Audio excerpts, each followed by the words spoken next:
Hello दोस्तों, कैसे हैं आप? आशा करता हूँ आप सब बहुत अच्छे होंगे। मैं सुरेश एक बार फिर से सुरेश एकेडमी में आपका स्वागत करता हूँ। दोस्तों, आज हम पढ़ेंगे सीटेट 2023 अर्थात जो 20 अगस्त को आपका एग्ज़ाम होने वाला है। उसके लिए चाइल्ड डेवलपमेंट एंड पेडागोजी के प्रीवियस ईयर के क्वेश्चन देखेंगे, जो कि आपका दिसंबर 2019 को आपका एग्ज़ाम हुआ था। उसके सारे क्वेश्चन हम देखने वाले हैं विद एक्सप्लेनेशन। और दोस्तों, मैं आपको बता दूँ, इसके और भी सब्जेक्ट में प्रीवियस ईयर क्वेश्चन करा चुका हूँ सारे सब्जेक्ट के, क्योंकि आपको पता है प्रीवियस ईयर क्वेश्चन सीटेट के एग्ज़ाम के लिए आपके बहुत ही ज़्यादा इंपॉर्टेंट होते हैं, क्योंकि सीटेट के एग्ज़ाम में प्रीवियस ईयर क्वेश्चन कई बार रिपीट हो जाते हैं। तो इसी सीरीज में आज हम पढ़ेंगे चाइल्ड डेवलपमेंट एंड पेडागोजी अर्थात बाल विकास व शिक्षा छात्र के प्रीवियस ईयर क्वेश्चन दिसंबर 2019 के। शुरू करते हैं आज की क्लास। आज का पहला क्वेश्चन नंबर 1 ये रहा आपके सामने। भाषा के अर्जन एवं विकास के लिए सर्वाधिक संवेदनशील अवधि कौन सी होती है? तो दोस्तों, जब मैंने भाषा अर्जन का टॉपिक कराया था, पूरी थ्योरी प्लस एमसीक्यू मैंने क्लास कराई थी, थ्योरी वाली क्लास जब कराई थी तो मैंने उसमें बहुत अच्छे से समझाया था। अगर आपने वो क्लास नहीं देखी है तो आपको वो क्लास देख लेनी चाहिए, क्योंकि भाषा अर्जन से संबंधित एक क्वेश्चन आपके एग्जाम में आता ही आता है, तो आपको देख लेनी चाहिए। अगर आप देख लेंगे तो आपके सामने से कोई भी क्वेश्चन अगर आता है तो बच नहीं पाएगा। तो देख लेते हैं। तो भाषा अर्जन के लिए जो सर्वाधिक महत्वपूर्ण जो अवस्था होती है, संवेदनशील अवस्था होती है, जो सबसे फास्टेस्ट जो अवस्था होती है, वो क्या होती है? एक्विस्टिक जो पीरियड होता है वो क्या होता है? क्रिटिकल पीरियड जो होता है वो एक्विस्टिक एंड डेवलपमेंट लैंग्वेज के लिए वो होता है प्रारंभिक बाल अवस्था। एक्चुअली क्या होती है? शैशव अवस्था भी होती है। एक्चुअली भाषा के लिए हमारी बाल अवस्था होती है। क्या होती है भाई? बाल अवस्था होती है। जन्म पूर्व अवधि, ये तो भाई गर्भ के समय की स्थिति है, तो इसमें तो हो नहीं सकता। और किशोर अवस्था में तो होता ही नहीं है। जो होता है ये भाषा के अर्जन एवं विकास के लिए सर्वाधिक संवेदनशील अवस्था जो होती है वो होती है हमारी प्रारंभिक बाल अवस्था, early childhood. Option number 2 will be the right answer. आगे बढ़ते हैं नेक्स्ट क्वेश्चन नंबर 2। निम्नलिखित में से कौन सी लॉरेंस कोहलबर्ग के द्वारा प्रस्तावित नैतिक विकास की एक अवस्था है? तो दोस्तों, जो लॉरेंस कोहलबर्ग है जिन्होंने नैतिक विकास के सिद्धांत दिया है, उनके अकॉर्डिंग कौन सी प्रस्तावित अवस्था होती है वो हमसे पूछा गया है। तो दोस्तों, मैं बता दूं, द सोशल कॉन्ट्रैक्ट ओरिएंटेशन। इन्होंने जो अवस्था दी थी वो दी द सोशल कॉन्ट्रैक्ट ओरिएंटेशन, सामाजिक अनुबंधन अभिविन्यास। तो इसका राइट आंसर तो हो जाएगा ये। इसके अलावा अगर लेटेंसी स्टेज आपसे पूछा जाए तो लेटेंसी स्टेज हमारे फ्रॉइड जी ने दिया है। किसने दिया है? फ्रॉइड साहब ने इसका स्टेज दिया है। और जो हमारा कॉन्क्रीट ऑपरेशनल स्टेज है ये आपको पता है पियाजे जी ने दिया है। पियाजे जी ने 4 स्टेज दिए हैं, जिसमें सेंसरी, प्री ऑपरेशनल, ऑपरेशनल जिसे कॉन्क्रीट भी कहते हैं। तो इसमें तीसरा जो स्टेज होता है वो ये कॉन्क्रीट, ये पियाजे जी ने दिया है। और जो इंडस्ट्री एंड इन्फीरियरिटी स्टेज है, जो उद्योग बनाम अधीनता अवस्था है, ये हमारी दी है एरिक्सन जी ने। किसने दी है भी? एरिक्सन जी ने। तो इसका जो राइट आंसर हो जाएगा option number 2 will be the right answer. आगे बढ़ते हैं next question number 3। Question number 3 देख लेते हैं। कक्षा में परिचर्चा के दौरान एक शिक्षक प्रायः लड़कियों की तुलना में लड़कों पर अधिक ध्यान देता है, ये किसका उदाहरण है? जेंडर पक्षपात, जेंडर पहचान, जेंडर संबंधिता, जेंडर समरूपता। तो जेंडर कॉन्स्टेंसी का तो ये है नहीं, जेंडर की पहचान भी नहीं हो रही है, और जेंडर जो है रिलीवेंस भी नहीं है जेंडर से। तो इसमें साफ साफ दिख रहा है कि एक शिक्षक जो है वो लड़कियों की तुलना में लड़कों पर अधिक ध्यान दे रहा है। मतलब कहीं ना कहीं वो भेदभाव कर रहा है, पक्षपात कर रहा है। अगर वो केवल लड़कियों पर ध्यान ज़्यादा देता तब भी ये पक्षपात होता। किसी एक पर ध्यान देना तो भाई ये गलत है, क्योंकि लड़के और लड़की दोनों समान है, दोनों इंसान है, दोनों के एक समान हमें समझना चाहिए। तो इसका जो राइट आंसर होगा वो होगा जेंडर पक्षपात, क्योंकि जो शिक्षक है इस क्वेश्चन में क्या कर रहा है? पक्षपात कर रहा है। क्या कर रहा है? भेदभाव कर रहा है। तो gender bias will be the right answer. Option number 1 जो है राइट आंसर हो जाएगा जेंडर पक्षपात। आगे बढ़ते हैं next question number 4। Question number 4, बच्चों में जेंडर रूढ़िवादिता एवं जेंडर भूमिका अनुरूपता को कम करने के लिए निम्नलिखित में से कौन सी पद्धति प्रभावशाली है? सो दोस्तों, ये रूढ़िवादिता से एक क्वेश्चन आ गया, और इससे पिछला भी जेंडर रूढ़िवादिता से संबंधित था। तो दोस्तों, आपको पता है इससे पिछली जो वीडियो मैंने कराई थी, पिछली क्लास जो कराई थी चाइल्ड डेवलपमेंट एंड पेडागोजी की प्रीवियस क्वेश्चन, जो कि जनवरी 2021 वाली मैंने क्लास कराई थी, उसमें पहला ही क्वेश्चन था, उसमें मैंने बहुत अच्छे से सो फिर भी मैं अभी भी बता दे रहा हूँ आपको, जो जेंडर रूढ़िवादिता होती है, जो जेंडर स्टीरियोटाइप जो होता है, ये हमारी समाज में पहले से चली आ रही धारणाएं होती हैं। जैसे कि जिस टाइप की से हम कहते हैं कि लड़कियां जो होती हैं वो केवल घर का काम करेंगी, घर का खाना जो बनाएंगी वो लड़कियां बनाएंगी, तो ये जेंडर रूढ़िवादिता हो गया, जेंडर स्टीरियोटाइप का एक उदाहरण होगा। जैसे बाहर का काम है जो वो लड़के ही करेंगे, तो ये भी जेंडर स्टीरियोटाइप के अंतर्गत आ जाता है। तो इस टाइप की जो धारणाएं होती हैं वो जेंडर स्टीरियोटाइप के अंतर्गत आ जाती हैं। लेकिन इस क्वेश्चन में कह रहा है कि जेंडर अनुरूपता को कम करने के लिए प्रभावशाली कौन सी पद्धति प्रभावशाली है, ये हमसे पूछा गया है। तो जेंडर पक्षपात के बारे में परिचर्चा, जी हाँ, अगर हम जेंडर पक्षपात के बारे में बच्चों के साथ परिचर्चा करेंगे, चर्चा करेंगे, डिस्कशन करेंगे, तो उससे हम उसके जो है उस बता सकते हैं कि भाई क्या गलत है क्या सही है, हमें जेंडर पक्षपात नहीं करना चाहिए, क्यों नहीं करना चाहिए, इस तरह से हम परिचर्चा करके बता सकते हैं। तो कहीं ना कहीं हमारा राइट आंसर हो जाएगा यही वाला, ऑप्शन नंबर एक ही हमारा राइट आंसर हो जाएगा। लेकिन दूसरे ऑप्शंस भी देख लेते हैं। जेंडर विशिष्ट भूमिकाओं को महत्व देना, जी नहीं, बिल्कुल भी हम जेंडर विशिष्ट भूमिकाओं को महत्व दे देंगे तो फिर फायदा ही क्या, तब तो जेंडर पक्षपात तो हो ही जाएगा।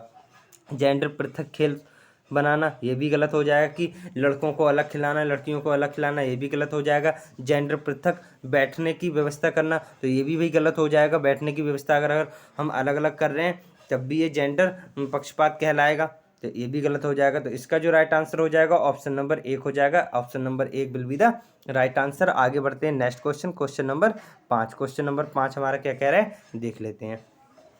निम्नलिखित में से मनोवैज्ञानिकों ने बच्चों के ज्ञान के सक्रिय जिज्ञासु के रूप में देखते हुए उनके चिंतन पर सामाजिक एवं सांस्कृतिक विषय वस्तुओं के प्रभाव को महत्व दिया है। तो दोस्तों मैंने आपको पिछली क्लासेस में भी बताया था, अगर आपका क्या आ जाए SCL मतलब सोशल, कल्चरल और लैंग्वेज, इन तीनों में से कोई वर्ड आता है तो उसका आंसर क्या होता है भाई, ये लेव वाइगोत्स्की से संबंधित होता है। कौन से हमारे लेव वाइगोत्स्की जो हैं उनसे संबंधित होता है। तो क्योंकि इसमें दिया है सामाजिक एवं सांस्कृतिक विषय वस्तुओं को प्रभाव को महत्व देता है, तो ये कौन देंगे भाई, लेव वाइगोत्स्की जी देंगे। तो ऑप्शन नंबर 2 में दिए गए हैं, तो option number 2 will be the right answer. आगे बढ़ते हैं next question, question number 6। Question number 6 क्या कह रहा है ये भी हम देख लेते हैं भाई। जिग्सा पहेली को करते समय 5 वर्ष की नजमा स्वयं से कहती है, नीला टुकड़ा कहाँ है, नहीं ये वाला नहीं, गाढ़े रंग वाला, जिससे ये जूता पूरा बन जाएगा। तो ये क्या कर रहा है, अपने आपस में अपने अंदर ही प्राइवेटली बातें कर रहा है। प्राइवेटली नजमा जो है अपने आप से बातें कर रही है। तो इस प्रकार की वार्ता को वाइगोत्स्की किस तरह संबोधित करते हैं। तो दोस्तों वाइगोत्स्की जी ने कहा, जब बच्चा अपने आप खुद से बात करता है, जब बच्चा अपने आप खुद से बात करता है, किसी बात के बारे में सोचता है कि ये ऐसा होना सही है, ये गलत है, ये सही है, ये अपने आप सोचता है, तो ये क्या होता है भाई, प्राइवेट स्पीच होती है। क्या होती है भाई, प्राइवेट स्पीच होती है जब वो बच्चा खुद से बात करता है। इसके अलावा अगर कोई बच्चा कोई काम कर रहा है, उसमें कहीं अटक रहा है, थोड़ी बहुत दिक्कत आ रही है, तो हम एज ए टीचर उसे थोड़ी सी हेल्प कर दें, कोई हम उसे हिंट दे दें, एक टाइप की हम उसे हिंट दे दें, थोड़ी सी सहायता कर दें, तो वो उस तरह से थोड़ी सी हिंट लेकर, थोड़ी सी सहायता लेकर पूरा काम कर ले। तो उस जो हिंट होती है उसे हम क्या कहते हैं, जो थोड़ी सहायता होती है वो उसे स्कैफोल्डिंग कहते हैं। लेकिन इसमें बच्चा क्या कर रहा है, खुद से बातें कर रहा है। जो खुद से बातें कर रहा है, तो वाइगोत्स्की जी ने क्या कहा था, उन्होंने जब कहा कि जब बच्चा खुद से बातें करता है तो वो क्या कहलाती है, प्राइवेट स्पीच कहलाती है, व्यक्तिगत बातें कहलाती है, जो कि इस ऑप्शन का, इस क्वेश्चन का राइट आंसर हो जाएगा। Option number 1 will be the right answer. आगे बढ़ते हैं नेक्स्ट क्वेश्चन, क्वेश्चन नंबर 7। बच्चों को संकेत देना तथा आवश्यक पढ़ने पर सहयोग प्रदान करना निम्नलिखित में से किसका उदाहरण। जैसा कि अभी मैंने बताया, बच्चे अगर कहीं अटक रहे हैं तो उन्हें थोड़ी सी हिंट देना, उन्हें थोड़ा संकेत देना, या आवश्यकता पड़ने पर थोड़ी सी सहायता प्रदान करना, हेल्प करना, वो क्या कहलाता है भाई, स्कैफोल्डिंग कहलाती है। तो पिछले वाले क्वेश्चन में अभी मैंने बताया, तो इसका जो राइट आंसर हो जाएगा स्कैफोल्डिंग हो जाएगा, पाड़ या ढांचा। Option number 4 will be the right answer. आगे बढ़ते हैं नेक्स्ट क्वेश्चन, क्वेश्चन नंबर 8। निम्नलिखित व्यवहारों में से कौन सा जीन पियाजे द्वारा प्रस्तावित मूर्त संक्रियात्मक अवस्था को विशेषित करता है। तो दोस्तों आपको पता है, मैंने पिछली क्लास में भी आपको जीन पियाजे जी की जो 4 अवस्थाएं सारी बताई थी। कौन सी, सेंसरी, प्री ऑपरेशनल, ऑपरेशनल, जिसे कंक्रीट कहते हैं, और फिर हमारी अमूर्त अवस्था जो है, ये सारी मैंने बताई थी, जिसे हम फॉर्मल कहते हैं। तो जो हमारा हमसे मूर्त संक्रियात्मक अवस्था के बारे में पूछा गया, तो मूर्त संक्रियात्मक अवस्था में हमारा क्या आ जाता है? संरक्षण आ जाता है, कक्षा समावेशन आ जाता है, क्या आ जाता है भी? संरक्षण आ जाता है, कंजर्वेशन आ जाता है, और क्लास में इंक्लूजन आ जाता है, क्लास को कैसे समावेश करना है ये सब आ जाता है, और किसी चीज़ को कैसे संरक्षित हम कर सकते हैं, करते हैं, ये सब आ जाता है। तो option number 2 will be the right answer, conservation and class inclusion. आगे बढ़ते हैं next question, question number 9। Question number 9 क्या कह रहा है देख लेते हैं भाई। क्वेश्चन नंबर 9 भी हम देख लेते हैं। क्वेश्चन नंबर 9, बच्चों के संज्ञानात्मक विकास के संदर्भ में निम्नलिखित में से कौन से जीन पियाजे की संरचना है? तो कौन सी जीन पियाजे की संरचना है? तो जैसा कि पिछला भी क्वेश्चन जीन पियाजे जी से संबंधित था, तो ये भी क्वेश्चन उन्हीं से संबंधित है। तो दोस्तों आपने पढ़ा होगा जीन पियाजे जी 3-4 कुछ इस टाइप के वर्ड देते हैं, जैसे कि हमारा क्या होता है? अनुकूलन, एडेप्टेशन, और हमारा मॉडिफिकेशन, और एसिमिलेशन, समायोजन, ये सब वर्ड देते हैं। स्कीमा, स्कीम्स, तो इनमें से कौन सा है जो जीन पियाजे जी की संरचना में शामिल है? तो ऑब्जर्वेशन लर्निंग तो भाई बंडूरा जी देते हैं। कौन देते हैं? बंडूरा जी। तो ये तो होगा नहीं। जीन पियाजे जी के बारे में पूछा गया। अनुबंध और प्रबलन, ये तो हमारे व्यवहारवादी जितने मनोवैज्ञानिक है वो हैं, जैसे कि स्किनर। तो हमारा एक ही बच जाता है स्कीमा। तो स्कीमा अभी मैंने बताया, हमारा adaptation, assimilation, modification, schema, schemes, ये सब हमारी ये सारी संरचना कौन देता है भाई? जीन पियाजे जी देते हैं। तो option number 1 will be the right answer. और स्कीमा होता क्या है? हमारे दिमाग में जो इन्फॉर्मेशन इकट्ठी होती हैं उन्हीं को हम क्या कहते हैं? स्कीमा कहते हैं। Option number 1 will be the right answer. आगे बढ़ते हैं next question, question number 10। Question number 10 अब हम देख लेते हैं। आकलन का प्राथमिक उद्देश्य क्या होना चाहिए? आकलन का जो है प्राथमिक उद्देश्य क्या होना चाहिए? Primary objective of assessment should be what? विद्यार्थियों के लिए श्रेणी निश्चित करना। विद्यार्थियों के लिए श्रेणी निश्चित करना, जी नहीं, ये तो गलत हो जाएगा भाई। विद्यार्थियों के लिए श्रेणी निश्चित करना तो ये गलत हो जाएगा। इसके अलावा संबंधित अवधारणाओं के बारे में बच्चों को स्पष्टता तथा भ्रांतियों को समझना। तो जो understanding children's clarity and confusion about related concept, जो भ्रांतियां हैं उनको समझें, और बच्चों की स्पष्टता तथा भ्रांतियों को समझ के हम क्या कर सकते हैं? संबंधित अवधारणाओं के बारे में जान के हम उनकी जो आकलन करके उनकी जो कमियां हैं उनको दूर कर सकते हैं। तो कहीं ना कहीं हम इसी चीज़ का आकलन करेंगे। प्राथमिक उद्देश्य पर हम इसी चीज़ का आकलन करेंगे। विद्यार्थियों को प्राप्तांकों वाली बात तो गलत हो जाती है भाई। और रिपोर्ट कार्ड उत्तीर्ण या अनुत्तीर्ण, ये बात भी गलत हो जाएगी। तो ऑप्शन नंबर 2 ही हमारा क्या हो जाएगा? राइट आंसर हो जाएगा। Option number 2 will be the right answer. आगे बढ़ते हैं next question, question number 11। Question number 11 अब हम देख लेते हैं भाई। क्वेश्चन नंबर 11, निम्नलिखित कथनों में से कौन सा बुद्धि के बारे में सही है? बुद्धि के बारे में कौन सा कथन सही है, ये हमसे पूछा गया है। बुद्धि एक निश्चित योग्यता है जो जन्म के समय ही निर्धारित होती। जी नहीं, ऐसा थोड़ी ना कि जन्म के समय ही निर्धारित हो जाती है, बाद में बच्चे और बुद्धिमान हो जाते हैं। बुद्धि के मानकीकृत वाली बात आ गई तो ये वैसे ही गलत हो जाएगा। जो स्टैंडर्डाइज टेस्ट वाली जो परीक्षण वाली बात आ जाती है तो वो तो वैसे ही गलत हो जाता है। मैंने आपको कुछ टैग वर्ड बताए, लेकिन एक मैं टैग वर्ड की एक सेपरेट क्लास लेके आऊँगा, जिन टैग वर्ड को देख के आप समझ जाएंगे कौन सा ऑप्शन सही है, कौन सा ऑप्शन गलत हो सकता है। तो देख लेते हैं, उससे आपके कम से कम 30 से 35 क्वेश्चन वैसे ही सही हो जाएंगे, जो ना आते हों, जो आपको पता ना हो वो भी। बुद्धि एक एकात्मक कारक तथा एकाकी विषय का, ये भी हमारा गलत हो गया। तो हमारा कौन सा बचा है? एक ही ऑप्शन बचा है, intelligence is multi dimensional and A set of complex ability. Intelligence क्या है भी?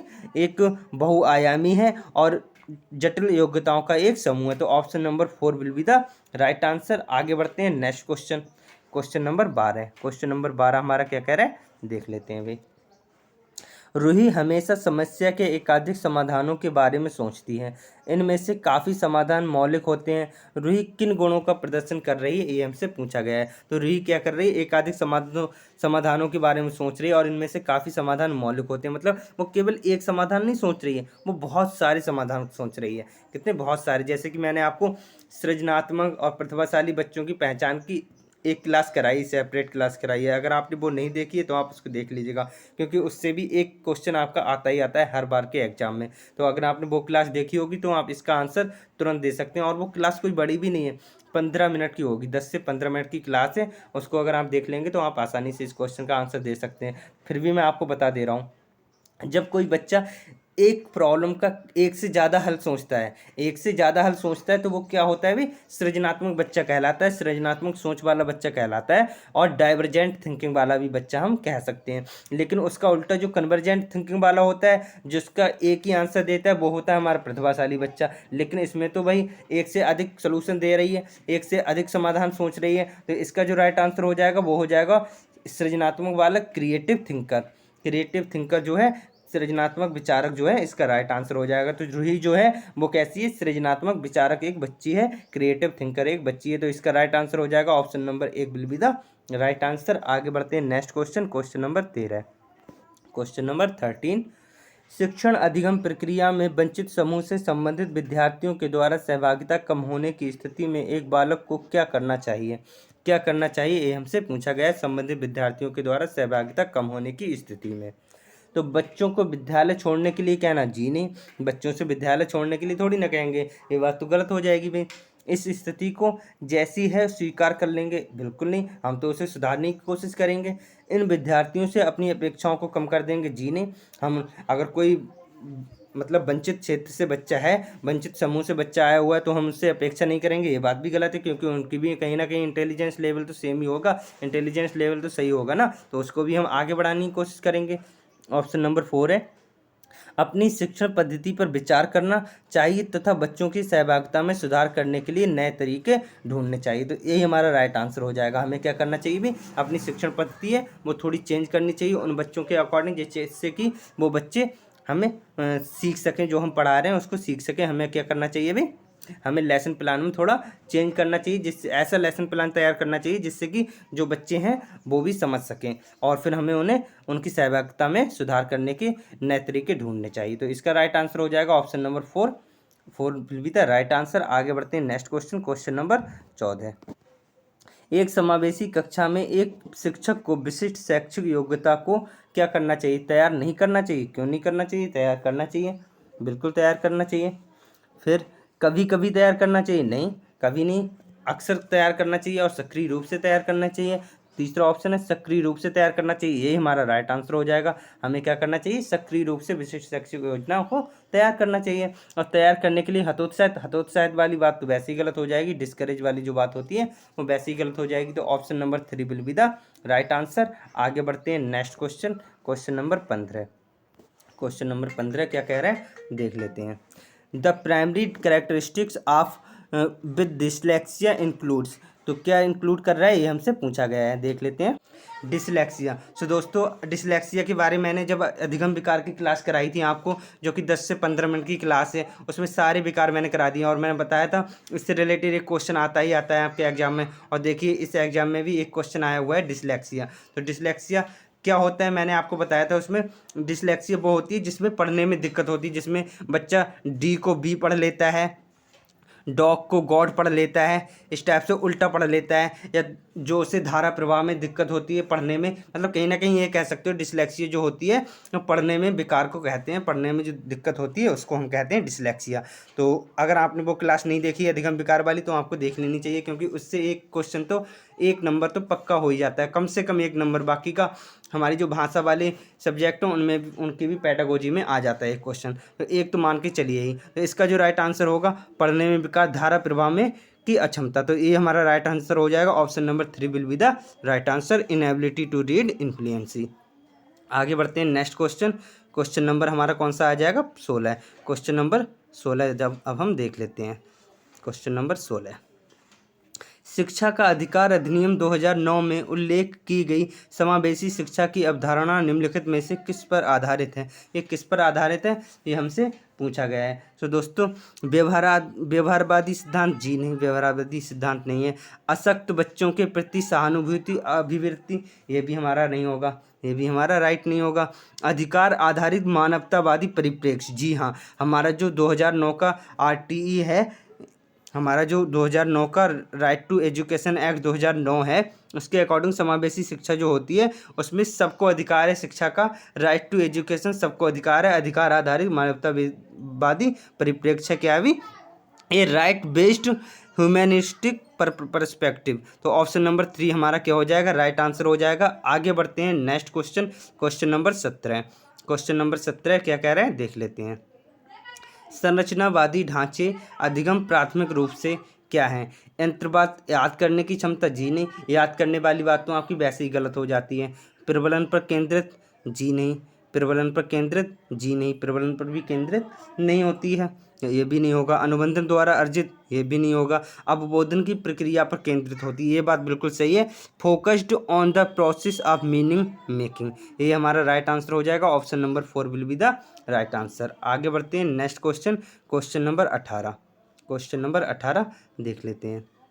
अनेक घटनाओं के बारे में बच्चों के द्वारा बनाए गए सहजानुभूत सिद्धांतों के संदर्भ में एक शिक्षिका को क्या करना चाहिए? बच्चों के इन सिद्धांतों को अनदेखा करना चाहिए, जी नहीं। बच्चों की किसी भी बात को हमें अनदेखा नहीं करना है, तो ये तो हमारा वैसे ही गलत हो जाएगा। बच्चों को दंडित करना चाहिए, बिल्कुल नहीं करना चाहिए। बार बार याद करने वाली बात, ये भी हमारी गलत हो जाएगी। तो एक ही ऑप्शन बचा है, प्रतिकूल प्रमाण एवं उदाहरणों को प्रस्तुत करके बच्चों के इन सिद्धांतों की चुनौती देनी चाहिए। तो यही हमारा राइट आंसर हो जाएगा। Option number 4 will be the right answer. So आगे बढ़ते हैं next question, question number 19। Question number 19 देख लेते हैं। छात्र केंद्रित शिक्षा शास्त्र की क्या विशेषता है? चाइल्ड सेंटर्ड पेडागोजी प्रमोट्स, क्या प्रमोट करती है ये हमें बताना है। क्या केवल पाठ्य पुस्तकों पर निर्भर होती है छात्र केंद्रित? जी नहीं, पाठ्य पुस्तकों पर केंद्रित होती नहीं है, तो बच्चों पर केंद्रित होती है। बच्चों को अनुभवों को प्रमुखता देना, जी हाँ, बच्चों के जो अनुभव होते हैं हमें उन्हें प्रमुखता देनी होती है, ना कि यंत्रवत याद करने वाली तो बात वैसे ही गलत हो जाएगी। योग्यता के आधार पर विद्यार्थियों को नामांकित करना, वर्गीकृत करना, ये भी गलत हो जाएगा। तो गिविंग प्रीमेसी ऑफ चिल्ड्रंस एक्सपीरियंस, ये हमारा राइट आंसर हो जाएगा। प्रमुखता देनी है हमें बच्चों के अनुभवों को। तो option number 2 will be the right answer. आगे बढ़ते हैं next question, question number 20। Question number 20 हम देख लेते हैं। संवेग एवं संज्ञान के एक दूसरे से डैश हैं। संवेग और संज्ञान एक दूसरे से कनेक्ट होते हैं या नहीं होते हैं, एक दूसरे से अलग होते हैं, एक दूसरे से स्वतंत्र होते हैं, ये हमसे पूछा गया है। इसका सही आंसर क्या होगा वो हमें बताना है। तो दोस्तों मैं बता दूं, हमारे जो इमोशंस होते हैं, इमोशंस जो होते हैं वो हमारे दिल से कनेक्ट होते हैं, और जो संज्ञान वाली बातें, जो कॉग्निशन वाली बातें, वो हमारे दिमाग से, ब्रेन से संबंधित होती हैं। लेकिन इन दोनों का एक बहुत गहरा क्या होता है, रिश्ता होता है, एक दूसरे से कनेक्टेड होते हैं। आपने कई बार देखा होगा, अगर आप इमोशनल हैं, किसी चीज़ को लेकर इमोशनल हैं, तो आपका दिमाग भी कुछ बातों को समझ पाता है और कुछ बातों को नहीं समझ पाता है। मतलब जैसे जिस टाइप के आप इमोशनल होंगे, जैसे इमोशनल क्या होते हैं, इमोशन क्या होते हैं हमारे, डर, भय, क्रोध, ये जो है ये तो हमारा संवेग है, ये तो हमारे इमोशंस होते हैं। तो अगर हम क्रोध में हैं तो बहुत सी चीज़ें हम नहीं समझ पाते हैं, तभी तो कहते हैं कि गुस्से में कोई भी हमें फैसला नहीं लेना चाहिए, तो कुछ चीज़ों को हम अच्छे से नहीं समझ पाते हैं। तो कहीं ना कहीं हम कह सकते हैं संवेग और संज्ञान, इमोशंस एंड कॉग्निशन जो है वो एक दूसरे से क्या होते हैं, इंटरवोवन होते हैं, एक दूसरे से कनेक्ट होते हैं। तो इसका जो राइट आंसर हो जाएगा, पूर्णतः अलग बिल्कुल नहीं, स्वतंत्र होते हैं, एक दूसरे से बिल्कुल नहीं, संबंधित नहीं है, ये भी बात गलत है। तो इसका जो राइट आंसर हो जाएगा सन्निहित, इंटरवोवन विद। तो यही हमारा राइट आंसर हो जाएगा। Option number 3 will be the right answer. आगे बढ़ते हैं next question, question number 21। Question number 21 देख लेते हैं। संरचनावादी सिद्धांतों के अनुसार अधिगम के बारे में निम्नलिखित कथनों में से कौन सा सही है, ये हमसे पूछा गया है। अधिगम पुनरुत्पादन एवं स्मरण की प्रक्रिया, स्मरण वाली प्रक्रिया तो बात गलत हो जाएगी। रिकॉल वाली बात अगर कहीं पे आ रही है तो वो आपकी वैसे ही गलत हो जाती है, तो ये तो आपका गलत हो जाएगा। अधिगम यंत्रवत याद करना, फिर यंत्रवत याद करने वाली बात आ रही, रोट लर्निंग वाली बात आ रही, तो ये गलत होती है आपकी। अधिगम आवृत्तीय संबंध के द्वारा व्यवहारों का अनुबंधन है, ये बात भी आपकी बिल्कुल गलत है। अधिगम सक्रिय विनियोजन के द्वारा ज्ञान की संरचना को क्या करता है, संरचना की एक प्रक्रिया है, तो यही आपका सही हो जाएगा। Learning is the process of construction of knowledge by active engagement, यही आपका राइट आंसर हो जाएगा। Option number 4 will be the right answer. आगे बढ़ते हैं next question, question number 22। Question number 22 अब हम देख लेते हैं। विद्यार्थियों को स्पष्ट उदाहरण और गैर उदाहरण देने के क्या परिणाम होते हैं? तो जो उदाहरण देते हैं और जो उदाहरण नहीं देते हैं उसके क्या परिणाम होते हैं वो हमसे पूछा गया है। अवधारणात्मक परिवर्तनों को प्रोत्साहित करने के लिए एक प्रभावशाली तरीका होता है, जी हाँ बिल्कुल। अगर हम किसी भी चीज़ का उदाहरण देते हैं तो वो, और उदाहरण नहीं देते हैं, थ्योरेटिकली समझाते हैं और उदाहरण देके समझाते हैं, तो वो उससे क्या होता है, जो अवधारणा होती है उनको परिवर्तनों को प्रोत्साहित करने के लिए एक प्रभावशाली तरीका होता है, उससे बच्चा अच्छे से समझ जाता है। तो is an effective way to encourage conceptual change, ये हमारा राइट आंसर हो जाएगा। ऑप्शन नंबर एक ही कहीं ना कहीं हमारा राइट आंसर होगा, लेकिन दूसरे ऑप्शंस भी हम देख लेते हैं। ये विद्यार्थियों के दिमाग में भ्रांतियाँ उत्पन्न करते हैं, बिल्कुल भी भ्रांतियाँ उत्पन्न नहीं करते, कन्फ्यूजन क्रिएट नहीं करते हैं। ये अवधारणाओं की समझ में अभाव पैदा करते हैं, बिल्कुल भी अभाव पैदा नहीं करते हैं। ये अवधारणात्मक समझ के बजाय वाली बात आ गई, कार्यविधिक प्रक्रियात्मक ज्ञान पर ध्यान केंद्रित करते हैं, बिल्कुल नहीं। तो हमारा जो राइट आंसर हो जाएगा ऑप्शन नंबर एक will be the right answer. आगे बढ़ते हैं next question, question number 23। Question number 23 हमारा क्या कह रहा है, देख लेते हैं। बच्चों के अधिगम गतिविधियों में भागीदारी करने के लिए लगातार पुरस्कार देना व दंड का प्रयोग करने से क्या प्रभाव होता है। कभी कभी कुछ टीचर होते हैं बच्चों को क्या करते हैं, कोई पुरस्कार देने के लिए कहते हैं, दंड डराते हैं कि हम तुम्हें, अगर आप ये काम नहीं करोगे, पढ़ोगे नहीं, तो हम आपकी पिटाई कर देंगे, और कुछ चॉकलेट देते हैं कि चॉकलेट लीजिएगा। तो इसका क्या प्रभाव हो सकता है, ये हमसे पूछा गया है। बाहरी अभिप्रेरणा को कम होती है, इससे क्या होता है, बाहरी अभिप्रेरणा कम होती है, ये होता है, या फिर ऐसा तो कुछ भी नहीं है। बाहरी अभिप्रेरणा तो बढ़ती है ना, आंतरिक अभिप्रेरणा कम होती है। तो इससे कहीं ना कहीं बच्चा सोचेगा कि हाँ चॉकलेट मिलेगी, तो बाहरी अभिप्रेरणा तो बढ़ रही है, लेकिन आंतरिक अभिप्रेरणा है वो कम हो रही है। तो बाहरी अभिप्रेरणा कम हो रही है, ये बात बिल्कुल गलत है। आंतरिक अभिप्रेरणा बढ़ती है, बिल्कुल भी नहीं बढ़ती है आंतरिक अभिप्रेरणा। एक बार जब आप बार बार उसे चॉकलेट देंगे तो एक बार की स्थिति ऐसी आ जाएगी, वो सोचेगा अरे हमें तो बार बार चॉकलेट मिल ही रही है, तो सीख जाएगा, फिर वो सोचेगा रहने दो, हमें चॉकलेट का क्या करना। और अगर हम डराएंगे धमकाएंगे तब भी उसे प्रॉब्लम होगी, तब भी वो आंतरिक रूप से अभिप्रेरणा नहीं होगी, उसकी अभिप्रेरणा नहीं बढ़ेगी। ये बच्चों के इस प्रदर्शन आधारित तथ्यों के बजाय निपुणता पर ध्यान देने की को प्रोत्साहित करते हैं। ऐसा करते हैं, बिल्कुल नहीं करते हैं। अधिगम में बच्चों की स्वाभाविक अभिरुचि तथा जिज्ञासा कम होती है, ये बात बिल्कुल सही है। हम क्या करते हैं, अगर बच्चे को दंड दे रहे हैं और पुरस्कार दे रहे हैं, तो क्या होगा, स्वाभाविक रूप से उसकी जो अभिरुचि है, जो पढ़ने में उसका इंटरेस्ट है, और जो इसके अंदर क्यूरियोसिटी है पढ़ने को लेकर, वो धीरे धीरे कम होती चली जाएगी। तो इसका जो राइट आंसर होगा वो यही होगा, पुरस्कार और दंड देने से ये प्रभाव हो सकता है, decrease children's natural interest and curiosity involve in learning. Option number 4 will be the right answer. आगे बढ़ते हैं next question, question number 24। Question number 24 देख लेते हैं। निम्नलिखित में से कौन सी प्रथाएं सार्थक अधिगम को बढ़ावा देती हैं, मीनिंगफुल लर्निंग को बढ़ावा देती हैं, कौन सी सार्थक अधिगम को बढ़ावा देती हैं, कौन सी प्रथाएं, ये हमसे पूछा गया है। तो देख लेते हैं। शारीरिक दंड देना, शारीरिक दंड देना बिल्कुल भी अधिगम को बढ़ावा नहीं देगा। जैसा कि अभी हमने पिछले क्वेश्चन में देखा, अगर हम दंड दे रहे हैं तो बच्चे के अंदर जो इंटरेस्ट है और जो इसके अंदर क्यूरियोसिटी है वो धीरे धीरे कम हो जाएगी, तो शारीरिक दंड देना तो गलत बात है। सहयोगात्मक अधिगम पर्यावरण, ये बिल्कुल सही बात है। कोऑपरेट करेंगे बच्चों के साथ इन्वायरमेंट के अकॉर्डिंग, तो बच्चा अच्छे से सीखेगा। सतत एवं समग्र मूल्यांकन, ये बात भी बिल्कुल सही है। अगर हम सतत और समग्र मूल्यांकन करेंगे, ये भी अच्छी चीज़ है। निरंतर तुलना करना तो गलत है भाई, कि ये बच्चा तेज है, ये बच्चा बहुत धीरे पढ़ता है, या ये पढ़ने में अच्छा है, ये पढ़ने में ख़राब है, इस चीज़ से हम तुलना करेंगे तो ये बात गलत हो जाती है। बच्चे की कभी भी हमें तुलना नहीं करनी है, बच्चे जिस काम में अच्छा करें हमें वही कराना है। जो ऑप्शन नंबर जो इसका होगा 2 और 3 हमारे ठीक है, तो 2 और 3 जिस ऑप्शन में होंगे वही हमारा सही हो जाएगा। तो ऑप्शन नंबर 2 में दिया है 2 और 3 will be the right answer. Option number 2 will be the right answer. आगे बढ़ते हैं नेक्स्ट क्वेश्चन, क्वेश्चन नंबर 25 देख लेते हैं भाई।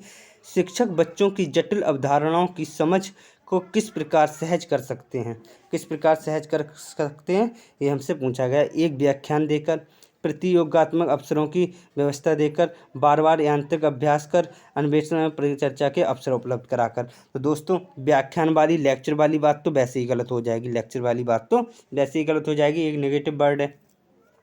प्रतियोगिता भी भाई कम्पिटिटिव एग्जाम को लेके हमें उसे प्रोत्साहित नहीं करना है, अवसर नहीं देने हैं ऐसे कि वो कंपटीशन के लिए तैयार करें, हम ऐसा बिल्कुल नहीं करेंगे, तो ये भी गलत हो जाएगा। और बार बार यांत्रिक अभ्यास के लिए, ये बात भी गलत हो जाएगी भाई। रिपीटेटिवली मैकेनिकल ड्रिल, ये भी आपकी गलत बात हो जाएगी। लेकिन ये बात बिल्कुल सही हो जाएगी, 100% अन्वेषण एवं परिचर्चा के लिए अवसर उपलब्ध कराना, मतलब बच्चे खोजबीन करें और परिचर्चा करें किसी भी चीज़ पर, तो इस टाइप के अवसर प्रदान करने वाली बात तो बहुत ज़्यादा सही हो जाती। तो अन्वेषण और परिचर्चा के लिए अवसर प्रदान करना बहुत अच्छी बात है, ये हमारा राइट आंसर हो जाएगा। Option number 4 by providing opportunities for exploration and discussion will be the right answer. आगे बढ़ते हैं next question, question number 26। Question number 26 अब हम देख लेते हैं। एक प्राथमिक विद्यालय की अध्यापिका बच्चों को एक प्रभावशाली समस्या समाधानकर्ता बनने के लिए किस प्रकार से प्रोत्साहित कर सकती है? किस प्रकार से प्रोत्साहित कर सकती है? प्रत्येक छोटे कार्य के लिए भौतिक पुरस्कार देकर जीने, अभी तो हमने बताया भौतिक पुरस्कार देकर बच्चे में जो इंटरेस्ट है, क्यूरियोसिटी है, वो धीरे धीरे कम हो जाती है। तो ये बात तो बिल्कुल गलत हो जाएगी। केवल प्रक्रियात्मक, केवल वाली बात तो वैसे ही, केवल भी नेगेटिव वर्ड है, ये भी गलत बात है, और पुरस्कार भी नेगेटिव वर्ड है। गलत उत्तरों को अस्वीकार करके दंडित करना, दंड देने वाली गलत बात होती है। बच्चों को सहजानुभूत अनुमान लगाने के लिए प्रोत्साहित करके तथा उसी पर आधारित विचार मंथन करके हम ये कर सकते हैं। ये हमारा राइट आंसर हो जाएगा। encouraging children to make innovative guesses and then brainstorming on the same, ये हमारा राइट आंसर हो जाएगा। Option number 4 will be the right answer. आगे बढ़ते हैं नेक्स्ट क्वेश्चन, क्वेश्चन नंबर 27 देख लेते हैं भाई। निम्नलिखित अवधि में से किस में शारीरिक वृद्धि एवं विकास तीव्र गति से होता है? सो दोस्तों, मैंने वृद्धि और विकास वाला चैप्टर भी अपने चैनल पे करा रखा है और बहुत डिटेल से कराया है, थ्योरी कराई है मैंने उसमें। अगर आपने बुक क्लास देख ली तो इस टाइप का कोई भी क्वेश्चन बचेगा नहीं। और आपको पता है इससे रिलेटेड एक क्वेश्चन तो आपके एग्जाम में कम से कम एक क्वेश्चन तो आता ही आता है। तो आपने अगर बुक क्लास देख ली तो समझ लीजिएगा आपका 1 नंबर पक्का हो गया। तो अगर आपने नहीं देखी तो देख लीजिएगा। क्या होगा? शैशव अवस्था एवं प्रारंभिक बालावस्था में होता है, या प्रारंभिक बालावस्था एवं मध्य बालावस्था में होता है, मध्य बालावस्था किशोरावस्था, या किशोरावस्था एवं वयस्कता। तो दोस्तों मैं बता दूं, मैंने उस क्लास में बताया था जो हमारी शैशव अवस्था होती है और जो प्रारंभिक बालावस्था होती है उस समय के पे जो शारीरिक विकास होता है वो बहुत तेज़ी से होता है।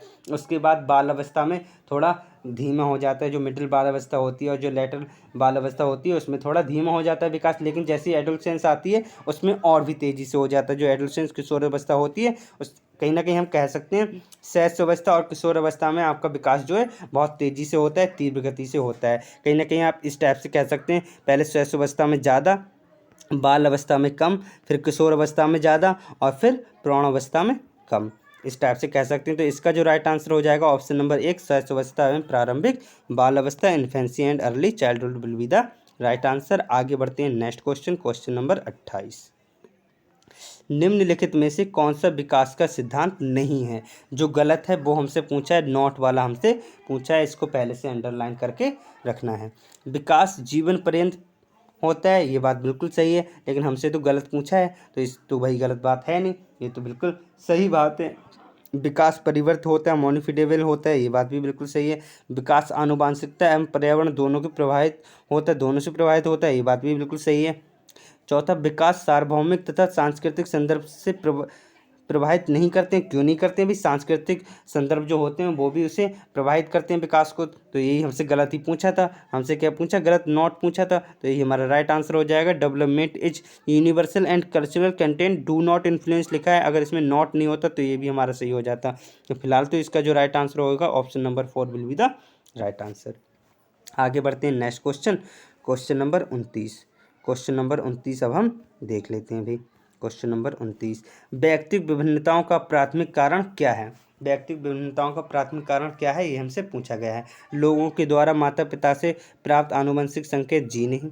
जन्मजात विशेषताएं, जी नहीं। पर्यावरणीय प्रभाव, जी नहीं। आनुवंशिकता एवं पर्यावरण के बीच जटिल पारस्परिक प्रक्रिया, मैंने आपको आनुवंशिकता और पर्यावरण वाला चैप्टर बहुत कम टाइम में बहुत अच्छे से करा दिया। अगर आपने बुक क्लास नहीं देखी तो आप बुक क्लास भी देखिए, इससे रिलेटेड 2 क्वेश्चन आपके आ गए लगातार 28-29। तो आप समझ लीजिए कम से कम 1 से 2 क्वेश्चन आपके आते ही आते हैं। और अगर आपने बुक क्लास देख ली है तो आपका कोई भी क्वेश्चन गलत होने वाला नहीं है। तो इसका जो राइट आंसर हो जाएगा option number 4 will be the right answer. So दोस्तों, अगर आपको क्लास पसंद आ रही है तो आप क्लास को लाइक करें, अपने दोस्तों के साथ शेयर करें, और अगर आप चैनल पे नए हैं तो चैनल को सब्सक्राइब जरूर कर लें। सो देख लेते हैं आज का आखिरी क्वेश्चन। आज का आखिरी क्वेश्चन कौन सा है देख लेते हैं भाई। निम्नलिखित में से कौन सा द्वितीयक समाजीकरण एजेंसी का उदाहरण है? कौन सा द्वितीयक समाजीकरण एजेंसी का उदाहरण है? तो दोस्तों, मैंने समाजीकरण वाली जो क्लास है वो भी मैंने अच्छे से समझा दी है। उसमें कितने प्रकार के समाजीकरण होते हैं सारे प्रकार मैंने बताए हैं, डिटेल से बताए हैं और विद MCQ बताए हैं। तो अगर आपने वो क्लास नहीं देखी तो देख लीजिएगा, क्योंकि इससे रिलेटेड भी एक क्वेश्चन आपके एग्जाम में आता ही आता है। तो अगर आप वो क्लास देख लेंगे तो आपसे कोई भी क्वेश्चन बचने वाला नहीं है। देख लेते हैं द्वितीयक उदाहरण बताना है। अब परिवार तो हमारा प्राथमिक होता है, परिवार हमारा क्या होता है? प्राथमिक होता है। और कहीं ना कहीं कुछ हद तक हम ये भी कह सकते हैं जो पास पड़ोस होता है वो भी थोड़ा प्राथमिक होता है, तो ये तो हमारा गलत हो जाएगा परिवार की वजह से।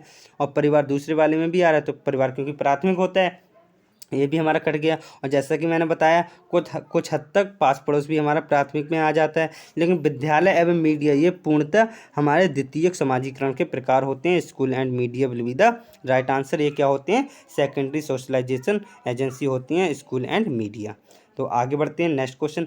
और अब हमारे सारे क्वेश्चन हो गए हैं। तो आशा करता हूँ अगर आपको क्लास पसंद आई होगी। अगर क्लास पसंद आई है तो क्लास को लाइक करें, अपने दोस्तों के साथ शेयर करें, और अगर आप चैनल पे नए हैं तो चैनल को सब्सक्राइब जरूर कर लें। So thank you.